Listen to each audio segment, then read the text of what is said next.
Hola y bienvenidos nuevamente a mi canal de YouTube. Espero que se hayan inscrito, espero que le estén dando like a los videos y espero que estén comentando los videos. Por favor, así como los comentan cuando me equivoco, también espero comentarios positivos, compañeros. Muy bien, compañeros, la clase pasada habíamos terminado con esta condición y habíamos dicho que el señor Aristóteles era un personaje en la antigüedad que le encantaba y se saciaba con el conocimiento. De hecho, para él uno de los principales elementos del ser humano que constituye al ser humano era la necesidad de estar aprendiendo y producir conocimiento, poder comprender la naturaleza, poder comprender las cosas. Todo lo que podamos comprender va a enriquecer el alma y el ser. Y el ser era una cosa que le importaba muchísimo al señor Aristóteles. Pero muy bien, recordemos lo siguiente. Para él el conocimiento se daba de la siguiente forma. Primero, había un objetivo, ¿sí? Había un objeto. Ese objeto pertenecía a una realidad que para el señor Aristóteles era muy importante, le llamaba demasiado la atención. Para Aristóteles, la realidad era fundamental, o sea, lo que no exista no está en la realidad, ¿listo? Esa realidad era perceptible por los seres humanos a través de los sentidos. De hecho, tenía una frase muy interesante y es: todo lo que esté en el intelecto, o no hay nada de lo que esté en el intelecto que no haya pasado primero por los sentidos. Porque Aristóteles era el filósofo de la antigüedad de los sentidos. Si no lo puedo constatar con mis sentidos o percibir a través de ellos, esa cosa no existe. Y si no existe, no es nada. Y si no es nada, no es ser. ¿Listo? No es realidad. Luego que pasa por los sentidos, a través de los sentidos, llega a nuestro cognos y ahí se convierte en nuestro acto de pensar, de conocer. ¿Sí? Entonces este era el camino que el señor Aristóteles decía. Si usted conoce algo es porque ese algo pasó por los sentidos, y eso pasó por los sentidos únicamente porque existe. Si no existe, no es. Que era lo que decía el señor Platón en sus términos de: no, aquí la realidad es una mentira, solo existe el mundo de las ideas, o sea, el mundo ideal. Y resulta que el señor Aristóteles dijo: no, señor, usted está equivocado, y por el contrario pasa es otra cosa. Pues resulta que entonces para el señor Aristóteles la realidad se convirtió en algo muy importante. Solo existe lo que es el ser. O sea, la realidad en ese momento para Aristóteles era algo que podríamos llamar, o que él llamó el ser, que en estos momentos sería algo que son las cosas que son tangibles. Lo que no fuera tangible a través de nuestros sentidos no existía. Y ese ser que le permitía hablar de la realidad, de lo que podía vivir, de lo que podía conocer, pues le llamó mucho la atención. Incluso nuestro amigo Galileo atribuyó a los seres, que es un concepto totalmente diferente a como lo entendemos hoy, y tienen que estar muy claros en eso. O sea, el ser actualmente es una concepción filosófica, espiritual, teológica, bueno, como lo quieran, psicológica, como lo quieran, pero en esa época el ser tenía muchas miradas también, pero cada persona que lo miraba con una comprensión distinta. Aristóteles lo observó, lo clasificó, lo entendió de una forma distinta, pero esa concepción de Aristóteles trascendió en la historia, casi hasta la edad moderna, un poco más. ¿Listo? ¿Qué decía el señor Aristóteles del ser? Primero, que el ser es lo que existe, y lo que existe es real. O sea, las realidades existen a través del ser, y yo me doy cuenta de esas realidades a través de mis sentidos. Cuando mis sentidos me llegan eso a mi pensamiento, ahí se convierte en mi realidad. Muy bien, pero ¿qué debería tener algo para ser el ser? Pues resulta que el señor Aristóteles hablaba de 4 elementos importantes, 4 clasificaciones o 4 características, mejor, importantes del ser. A cada característica la llamó una causa. Por eso hablamos de la teoría de las 4 causas del ser, que es la teoría de las características que debe tener algo para que sea un ser, o sea, que esté en la realidad y yo lo pueda conocer y lo pueda aprender. Primero, entonces las causas son las siguientes. Vamos a hablar de este templo. Ese templo es real porque mis sentidos pueden dar fe de que es real, y llegó a mi cognos, y en mi cognos se convirtió en una realidad y un conocimiento. Pero, pilas, ¿qué significa eso ahí? ¿Qué ese templo qué es? Pues ese templo, para estar ahí, tiene que tener 4 características para ser real.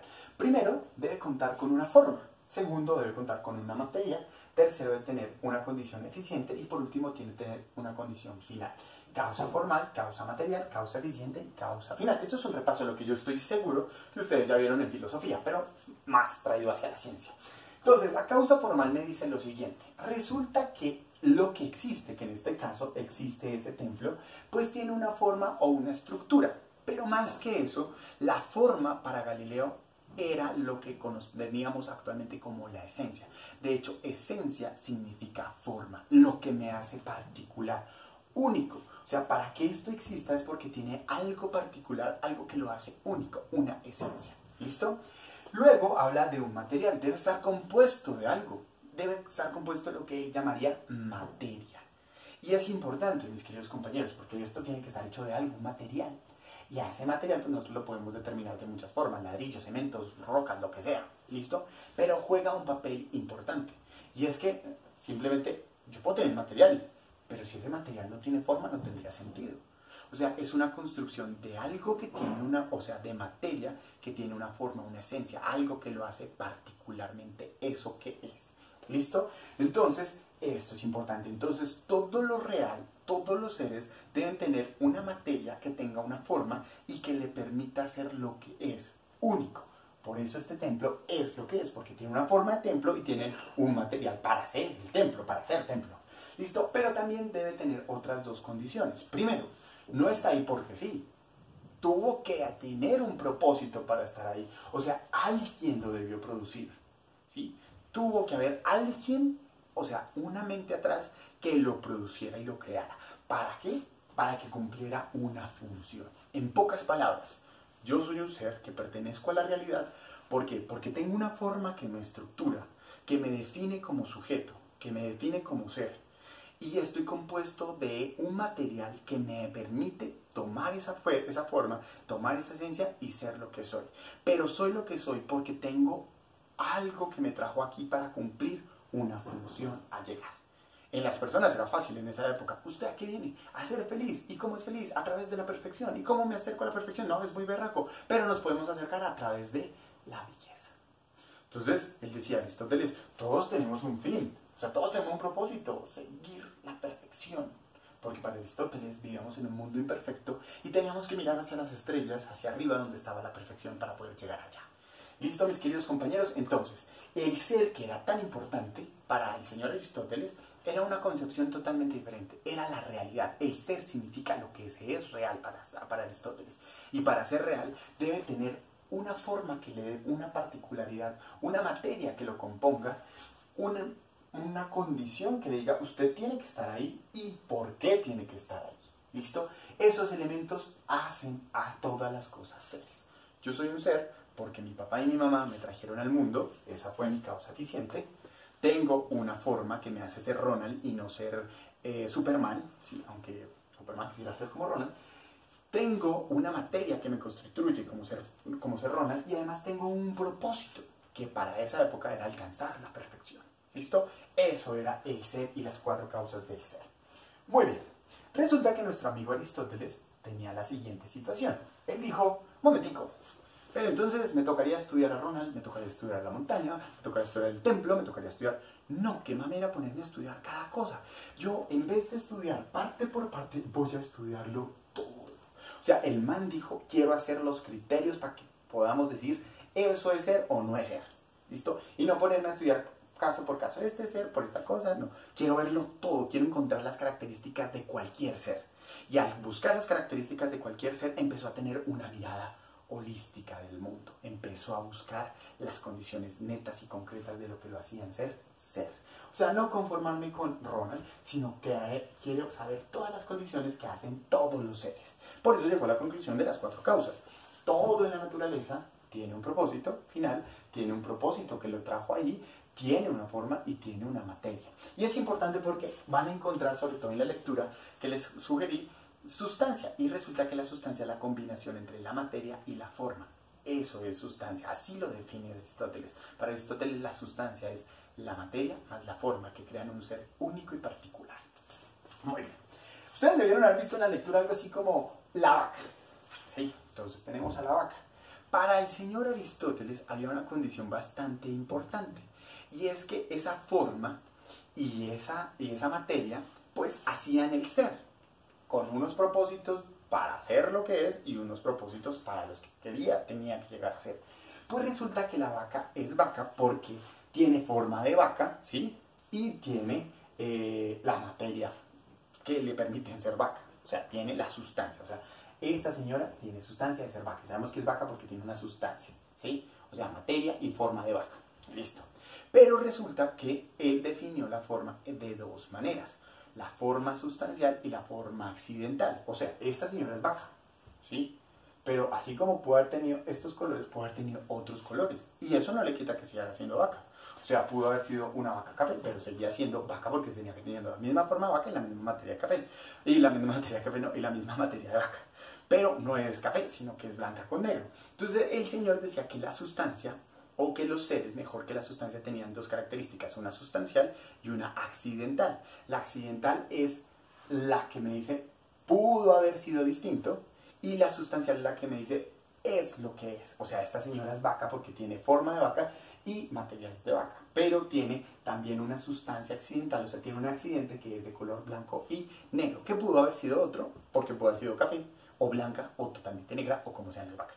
¿Listo? Entonces, pilas con eso. Vamos a tener dos comprensiones. Una que va a ser accidental, lo que pudo haber sido, pero no fue, y lo que es, que le permite ser. ¿Listo? Muy bien. Ahí no había problema con el señor Aristóteles. No sé, que todo el mundo decía, uy, se man vuela mucho porque comprende el ser. O sea, lo que es real porque cumple con estas cuatro condiciones. Esas cuatro condiciones tienen dos particulares, que son la materia y la sustancia. A esa combinación que hacen el ser lo que es, la llamo sustancia. Pero se es lo que se tiene que ser, pero en algunas condiciones eso no me obliga a ser igual a otro. Entonces, bueno, no es igual a otro porque tiene una sustancia accidental que lo hace ser diferente de otro. ¿Listo? En este caso puede ser los colores y demás. Pero por allá se enfrentaba a una condición que era la condición del señor Parménides. El señor Parménides decía, la vaca es y siempre será, porque si no es vaca no será nada. Entonces tenían un problema, y es que bueno, cuando esta señora no era vaca, sino que era ternera, o después cuando se convierta en carne, ¿qué le pasó? ¿Qué pasaría con el señor Parménides? Pues van a decir, carne es carne, vaca es vaca y ternera es ternera. Sí, pero Aristóteles decía sí. Ternera es ternera, vaca es vaca y carne es carne, pero ¿y qué? ¿Resulta que es lo mismo o no es lo mismo? Parménides dijo, no, aquí dejó de ser vaca, aquí dejó de ser ternera, aquí dejó de ser vaca. Aristóteles decía, no, no dejó de ser, sigue siendo vaca, ¿sí? Sigue teniendo su sustancia como vaca. O sea, lo que pasa es que se transforma, o mejor, como decía Aristóteles, cambia. Pero en palabras griegas no significa cambia, sino que significa movimiento. La vaca se mueve, ¿sí? Se mueve bajo unas condiciones que le permiten ir cambiando. Y eso es importante porque empieza a aparecer el concepto de movimiento. Y ese concepto de movimiento se va a dar desde aquí hasta más allá del Renacimiento, casi a mediados del siglo, de la Edad Moderna. Entonces, ¿qué pasó? Pues resulta que el señor Aristóteles tuvo que explicar eso. Entonces el señor Aristóteles dijo, no, un momentico, la ternera es vaca, solo que cambió para convertirse en vaca adulta y luego se movió o cambió a carne. ¿Listo? Pero seguía siendo vaca. Esto lo llevó a pensar en la siguiente situación, que hay unos cambios, o sea, que las cosas, los seres cambian, o mejor, los seres se mueven, ¿sí? Se mueven, pasan de una condición a otra condición, porque ya ustedes deben estar acordando de lo que definimos que era movimiento. Muy bien, pues resulta que el señor Aristóteles decía que habían dos tipos de cambios, o sea, dos tipos de movimientos. Primero, movimientos sustanciales, que significaba que la sustancia cambia. Y eso es gravísimo, porque si la sustancia cambia, es porque cambia su forma o cambia su materia. Y eso solo ocurre bajo la siguiente condición. Bajo la condición de que hay una generación o una corrupción, o sea, que hay un nacimiento o una muerte. Ahí hubo un cambio de lo más importante que es la sustancia, o sea, su forma y su materia. Ahí cambió. ¿Listo? O sea, cuando antes de ser ternera, cuando se convirtió en carne. ¿Listo? Pero también pueden haber unos cambios sustanciales accidentales. ¿Se acuerdan que hay unas condiciones que pudo haber sido, pero no fue, sino que se le dio esa condición? Bueno, pues habla de unos cambios cuantitativos, unos cambios cualitativos y unos cambios locales o de traslación. O sea, Aristóteles decía, la vaca está aquí porque está ahí, pero pudo haber estado aquí, ¿sí? Y puede cambiar, ¿sí? En estos momentos es lo que es aquí, pero pudo haber sido lo mismo acá y se puede mover de acá a acá, o sea, puede cambiar. En el espacio puede cambiar, pero no solo puede cambiar en el espacio, también puede cambiar con condiciones cualitativas, o sea, puede sufrir alteraciones. Cuando es pequeña, no tiene ures, no tiene cachos, la cola es mucho más pequeña y su tamaño es más pequeño. Entonces su forma sigue siendo forma de vaca, pero con unas características propias para la cantidad que tiene. Y otra que es la cuantitativa, cuantitativa, que es más pequeña, careció en tamaño, hubo un aumento de cantidad, ocupó más volumen, o sea, empezó a cambiar, hubo movimiento. O sea, miren todo lo que él habla de lo que era movimiento, no solo moverse en el espacio, sino moverse en sí mismo. Y eso es importante porque él creía que el movimiento se daba en sí mismo, en los objetos en sí mismo. Y así el mundo explicó el movimiento a futuro, hasta la edad moderna, hasta que llegó Galileo Galilei. Un ejemplo más claro sería el del ser humano. Entonces empezamos. Cambio sustancial. Entonces vamos a tener un cambio desde el nacimiento hasta la muerte. ¿Sí? Aquí se degenera o se crea la sustancia. ¿Qué quiere decir la sustancia? La forma de hombre y la sustancia y la materia de ser hombre. ¿Listo? Cambios accidentales que va a sufrir mientras ese proceso. Primero, cuantitativo. Va a tener un aumento y una disminución en sus características. Por ejemplo, en su estatura. Tuvo un aumento y luego una disminución. Cambio en sus cualidades. No tenía pelo, empezó a tener pelo, se empezó a caer el pelo y se le empezó a caer el pelo. Cambió, pero seguía siendo la misma sustancia. Y locativo, pasó de una condición en el espacio a otra condición en el espacio. Eso era lo que el señor Aristóteles decía. Y esto era supremamente interesante porque Aristóteles veía que todas las cosas funcionaban en un todo, de manera holística.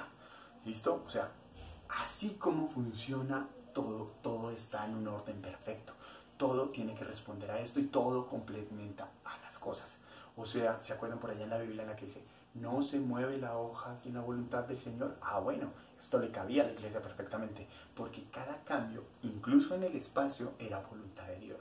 Y Aristóteles, no sé si hablaba del mismo Dios, pero sí hablaba de una condición natural propia. ¿Sí? Algo tenía que hacer que todo esto surgiera, que se moviera, que cambiara. Entonces allí el señor Aristóteles se enfrentaba a una condición y era pelear con Parménides. Parménides decía, no, viejito es viejito y bebé es bebé. No, Aristóteles decía, no, es lo mismo, solo que hay algunos cambios. Y esos cambios se dan en una condición que él llamó acto y potencia. Acto, lo que es. Ejemplo, se es bebé. Potencia, llegar a viejo. O llegar a joven. O llegar a niño. O llegar a bebé más grande. ¿Sí? Eso es el acto, lo que se es. Pero la potencia es a lo que se llega a hacer. Y entonces por ahí le empezaron a criticar, le dijeron, un momentico, y entonces ¿cómo hago para pasar de acá a acá, y de acá a acá, y de acá a acá, y de acá a acá, y de acá a acá? Entonces Aristóteles dijo, el bebé tiene la potencia de volverse este. Ahí ya se convirtió en acto. ¿Sí? Exacto. El acto es ser bebé, la potencia es volverse en adulto. ¿Sí? Aquí dejó de ser potencia y se convirtió en acto, el acto de ser adulto. Y luego se convierte en potencia la posibilidad de llegar a ser viejo.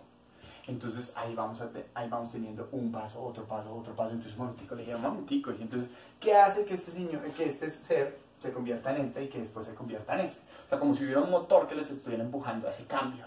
Pues resulta que Aristóteles se tuvo que decir, no, pues hay una condición que le permite a esto, que es un motor que impulsa lo siguiente. Entonces, hay un motor que me permite pasar de acto a potencia, o sea, de lo que soy a lo que puedo llegar a ser. Ah, pero entonces eso tiene un problema, y el problema es que voy a seguir, listo, y después algo que me lleva a morir, y después algo que me lleva a descomponerme, y así sucesivamente. Entonces tuve el problema de los motores infinitos.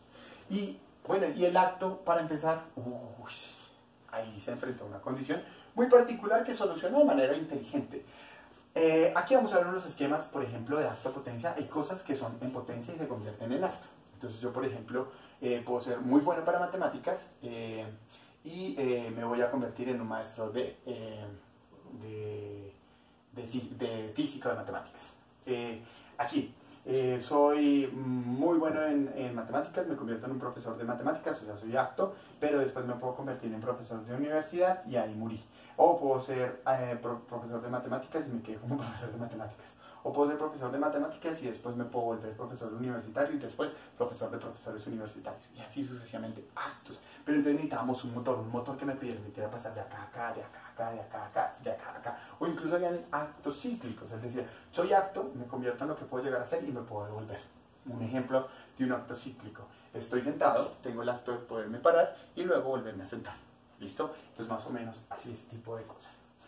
¿Qué pasaba entonces con los motores? Dijo, no, los motores no son infinitos, no es que una cosa me lleva a la otra y así sucesivamente, o sea, no puede ser así, infinito.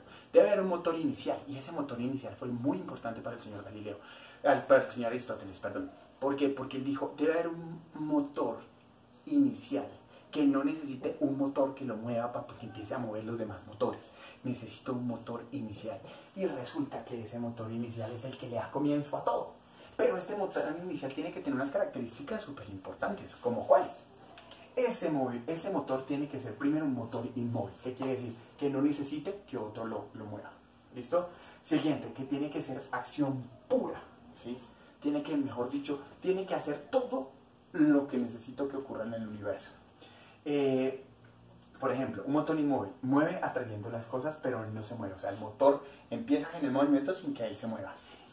Forma pura, no tiene materia, es en sí mismo lo que es. O sea, en mi ser hay algo que me hace ser lo que soy y no necesito que algo haga que eso que soy me empiece a hacer lo que soy. Tiene que ser una sustancia inmaterial, o sea, no puede ser algo material porque si es algo material pues implica que también va a tener potencia, va a tener acto y entonces ahí me empieza con el ciclo de los motores. Y entonces no tendría un motor inicial, sino que tendría muchos motores antes y infinitos motores antes y infinitos motores después. No puede ser o haber sido creado, porque entonces si fue creado, entonces tendría una causa eficiente. Y si tiene una causa eficiente fue porque alguien antes tuvo que haberlo puesto ahí. Entonces tuvo que haber sido el principio de todo y tuvo que haber sido antes de cualquier otra cosa. Y por último, no es providente. O sea, no se puede relacionar con el mundo porque si se relaciona con el mundo se convertiría en potencia. Y se convierte en potencia es porque tiene algo a lo que tiene que llegar a ser. Y si tiene algo a lo que tiene que llegar a ser, entonces es porque no es perfecto. Porque si fuera perfecto ya no tendría a qué llegar. Porque ya alcanzó la perfección y aquí llegamos a la perfección y no podemos llegar más. Entonces, ¿qué pasa, mis queridos compañeros? El señor Aristóteles dijo, ¿y esto cómo se llama? Bueno, ¿y ese motor quién es, supuestamente? ¿Cuál es? Necesitamos un motor que sea inmóvil, puro, de acto puro, de forma pura, de potencia pura, de sustancia inmaterial, o sea, una sustancia que no se encuentra aquí en la Tierra y que aparte de eso no lo haya creado nadie. Entonces dijo, tiene que ser un Dios. ¿Listo? Y así lo llamó. El Dios, porque Aristóteles no creía en los dioses esos griegos, no, él decía que había un Dios particular, un ser supremo, ni siquiera un ser supremo. Yo en esos momentos no creo que haya sido ni siquiera un Dios o un ser supremo, yo creo que era una condición que él llamaba el motor inicial. Y lo más cercano a la interpretación que le pudieron dar después los que lo leyeron, especialmente los escolásticos, fue ser un Dios. Aristóteles creía en un Dios que era eterno, inmóvil, puro, exacto, perfecto, inmutable. Eso fue lo que todos creían. Yo creo que Aristóteles no creía, porque muchas de las lecturas dicen que Aristóteles no creía en los dioses, pero sí creía como en en el motor inicial. Y lo más fácil de asociar con un motor inicial bajo estas características es un Dios, es Dios. Un Dios, no sé si era el Dios de los cristianos, pero a futuro a los cristianos les sirvió. Porque dijeron, ay, no, lo que pasa es que Aristóteles estaba hablando de Dios, nuestro Dios, y el que es eterno, o sea, detrás de él no hay nada, nadie lo creó porque él ya se creó a sí mismo y él ya viene desde todos los tiempos. O sea, era el motor inicial, Dios es el motor inicial. Por eso fue que a Santo Tomás le cayó tan al nicho el dedo al señor Aristóteles. Claro, Aristóteles comprende el mundo y que hay una condición inicial, así como la iglesia, la Biblia lo dice. Entonces, por eso fue que aceptaron a Aristóteles, ¿listo? Y fue supremamente interesante ese tipo de cosas, porque para poder comprender ese Dios del cual habla Aristóteles, tocaba comprender el universo como Aristóteles lo comprendía. Él decía, mire, nosotros estamos en la Tierra está compuesta por 4 elementos, a los cuales los llamó los supralunares porque están por debajo de la Luna. ¿Qué son cuáles? El agua, la tierra y el fuego. ¿Listo? Esos 4. Se combinan y todas las formas, todas las sustancias, las materias están combinadas, están hechas de eso. O sea, yo estoy hecho de fuego, aire, tierra y aire. ¿Listo? Entonces, eso es lo que soy. Y ahí nos combinamos para hacer materia. Tomamos una forma, tenemos sustancia. Entonces, como tengo sustancia, ya tengo una causa eficiente. O sea, alguien me debió haber puesto acá. ¿Quién? El motor inicial. Y debo cumplir un fin. Ah, eso no es lo que dicen los cristianos. Dios lo puso a usted para cumplir un fin. Dios le dio, usted es así porque Dios lo hizo así. Y Dios lo tiende a la perfección. Eso decía Aristóteles, las cosas te tienden a su perfección, hacia lo perfecto. Claro, el mundo empezó a cazar increíble. Y si a eso le suman que además decía que después de la luna Las condiciones en el espacio y en el universo eran perfectas. Porque para que los astros se muevan, porque son figuras perfectas, son esferas y las esferas son perfectas. Entonces necesitamos que eso lo mueva un ser perfecto, inmutable, no sé qué. Pero ¿en qué se va a mover? Porque pilas, el vacío para los griegos no era concebible. O sea, el vacío, no, todo tiene que estar. O sea, yo no me doy cuenta que las cosas estén vacío, algo tiene que estar en el vacío. Algo tiene que estar en eso, en el espacio, no puede estar vacío. Entonces pilas, porque recuerden, no podemos hablar de vacío para los griegos, tampoco vamos a hablar de vacío entonces para los cristianos. Entonces él dijo que eso estaba lleno de una sustancia llamada éter. ¿Por qué éter? Porque era una sustancia eterna, única, sin vacío, que llenaba esas grandes esferas donde se movían los astros y permitían que los astros se movieran en una forma perfecta. ¿Cuál es la forma perfecta? La circunferencia, a través de una esfera. O sea, a partir de acá, después de la luna, sabemos que es perfecto. ¿Por qué? Porque los cuerpos que están allá son esféricos y se mueven en círculos. Y como se mueven en círculos y en esferas es porque son perfectos. Y eso no lo puede haber hecho el hombre porque el hombre es imperfecto y las cosas de la tierra son imperfectas. Mírelas nomás, necesitan un motor inicial para moverlos, pero allá funcionan solitos, solitos, solitos, solitos, son perfectos. Entonces allá arriba van a estar perfectas. Y así vamos a tener un mundo supralunar por encima de la luna que nos va a llevar a la perfección. ¿Y hacia dónde?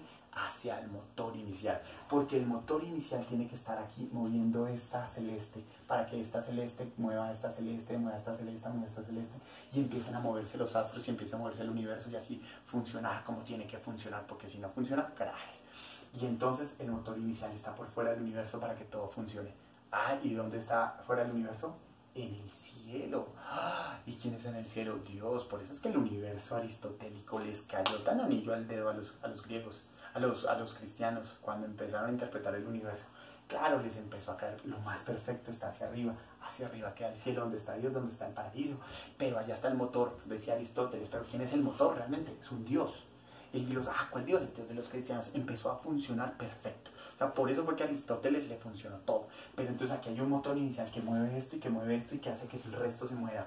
Y gracias a eso nos movemos hacia dónde? Hacia la perfección. Hacia un estado de plenitud, de perfección, porque eso es lo que nos muestra el universo. Así funcionaba.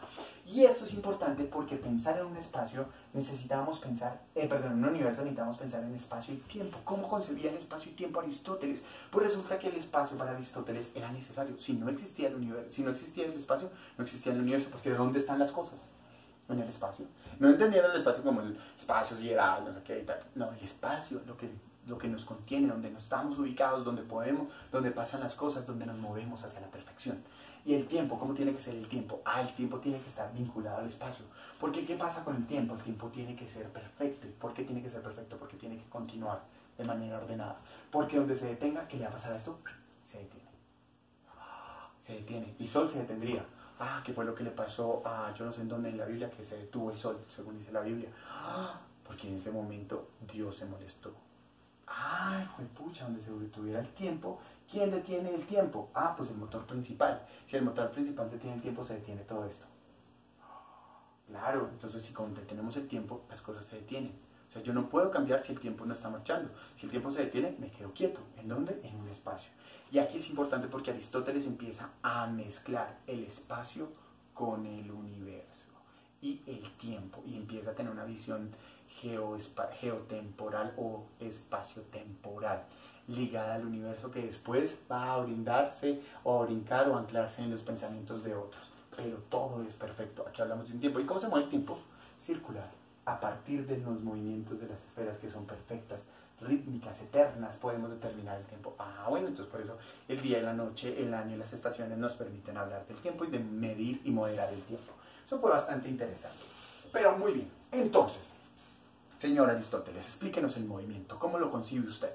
Muy bien, pues el movimiento ya sabemos que son los cambios. Esos cambios pueden ser sustanciales o accidentales. Ok, pueden ser sustanciales o accidentales, pero hablemos del local, que es el que más nos interesa, que es el que más se parece a lo que Galileo Galilei trabajaría después. Bueno, entonces el movimiento va a tener dos condiciones. Unos movimientos, o sea, unos cambios que van a ser condicionados por la naturaleza. ¿Cuál naturaleza? No, pues el ser en sí mismo está condicionado a moverse, a cambiar a sus condiciones. ¿A qué condiciones? A aquellos que le hagan cumplir su propósito. ¿Cuál es su propósito? Ser perfecto. O sea, las cosas se van a mover de manera natural buscando su estado de perfección, de plenitud o su estado natural. ¿Por qué? Porque el motor que está por allá arriba está diciendo que sí. En términos de los cristianos del Renacimiento sería algo así como: Dios hace que la hoja del árbol caiga gracias a su voluntad. Más o menos fue la interpretación que le dieron los cristianos después. Pero esto fue muchísimo antes de los cristianos. Fue por Aristóteles. Entonces, para el señor Aristóteles, las cosas se movían naturalmente. Por ejemplo, una manzana se iba a caer naturalmente. ¿Por qué? Por una sencilla razón. Está buscando su cambio, que lo va a llevar a su condición de estado natural. ¿Y por qué va a tener esa posibilidad? Ah, pues porque tiene una potencia. Aquí está en acto, pero aquí ya está en potencia. Si tiene esta condición. Cuando, por el contrario, no cumple su condición natural, a esa condición se le llama la condición o el movimiento violento. Pero entonces, eso implica que el motor inicial y los siguientes motores que hagan que los movimientos naturales se cumplan, no se pueden cumplir porque deben haber condiciones externas que violenten esa condición natural. ¿Cuál condición natural? Por ejemplo, la fuerza y el empuje o la tracción. Eso es lo que va a hacer que el cuerpo no siga su condición natural. Y esto es importante porque entonces, señor Aristóteles, explíquenos esto. Entonces, el señor Aristóteles hace esto. El cuerpo va a tener dos movimientos, un movimiento violento y un movimiento natural. Violento, ¿por qué es violento? Porque la naturaleza del borrador no es ir hacia arriba, es ir hacia abajo. Por eso sería violento. Natural cuando comience a caer, porque ya va a ser por condición propia. ¿Y por qué por condición propia? Porque por condición propia él va a buscar su estado natural. Se va a mover hacia la condición natural. ¿Y cuál es esa condición natural? Hacia abajo, llegar al piso.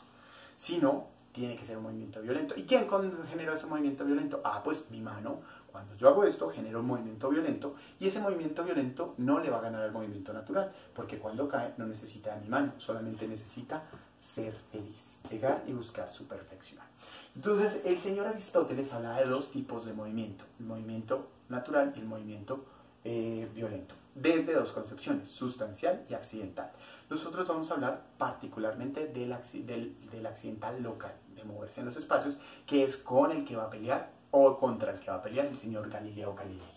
Entonces, mis queridos compañeros, si el señor Aristóteles estuviera en estos momentos explicándonos esta situación, el señor Aristóteles diría lo siguiente. Muy bien. La piedra tiene un movimiento que es de orden natural. ¿Por qué? Porque va a buscar, gracias al motor natural que tiene, va a permitirle moverse hacia su estado natural. O sea, cuando está aquí, está en acto, porque es imperfecto. Si fuera perfecto, se quedaría ahí. ¿Listo? Entonces no tendría potencia, pero tiene una potencia. ¿Cuál es la de llegar al piso? O sea, que está aquí en acto y tiene una potencia que es la de llegar al piso porque es imperfecto. Como es imperfecto, entonces, ¿qué le toca hacer? Pues puede llegar naturalmente a su perfección. ¿Y cuál es su perfección? Ah, encontrar su estado natural. ¿Qué es su estado natural? Ah, pues se acuerda que este tiene una sustancia, una forma que lo define como piedra y una materia que lo define como piedra. La materia en términos sería de tierra. Como está hecho de tierra, pues ¿dónde va a encontrar la perfección? ¿Dónde está la tierra? Por eso la piedra va a buscar la tierra, para estar en su estado natural. Porque llega al piso y de ahí no se va a mover. A no ser que lo pateen, pero eso ya no es un movimiento natural. Si lo patean, ¡pum!, eso ya es un movimiento violento. Ya lo sacaron de su condición natural. Ah, o sea, aquí se está moviendo porque el motor natural, si el motor inicial está moviendo todos los motores, para este señor que está aquí, que está en acto, o sea, en un acto impuro, imperfecto, busque un acto puro de perfección y se mueva de forma natural. Sí, señor. Y bueno, ¿y cuál es el motor que hace que esto se mueva? Ah, pues cuando la señora piedra va cayendo, va empujando aire. Y ese aire se va para atrás empujándolo y se convierte en el motor que lo va empujando hacia abajo. Hasta que ya no tiene aire para moverse porque está en su estado natural y su estado puro. Pero pasa lo contrario con las hojas. ¿Qué pasa con las hojas? Las hojas, si ustedes se han dado cuenta, las hojas se mueven hacia los lados. ¿Por qué? ¿De forma natural? Claro, de forma natural, mi querido amigo. Soy Aristóteles, las pilas. Claro, mi querido amigo. ¿Por qué? Porque resulta que las hojas están compuestas de dos elementos importantes, aire y tierra. ¿Por qué sabemos que tienen tierra? Porque van a buscar su cantidad de tierra. Es más, la proporcionalidad de tierra es mayor. Porque si no fuera mayor, irían a su proporcionalidad más grande. Pero como llegan al suelo a buscar la tierra y ahí se quedan, significa que su mayor proporcionalidad es de tierra. ¿Y por qué se mueven? Ah, pues porque están compuestas, o una parte de su composición, de su materia, de su sustancia, está hecha de aire. Y por eso se pueden mover libremente y de forma natural en el aire, que las va a hacer este movimiento hasta que llegan al piso. Señor Aristóteles, es usted una mente brillante. Gracias al motor natural que mueve los motores, esta roca llega a su estado natural y estas hojas llegan a su estado natural, siempre buscando su equilibrio, su perfección y su estado máximo de plenitud. Ah, pero si no pasase eso, sino que ocurrieran otras cosas de manera violenta, ellas ya no cumplirían eso. Ah, bueno, señor Aristóteles, ¿y por qué entonces este se ve caer más rápido que este?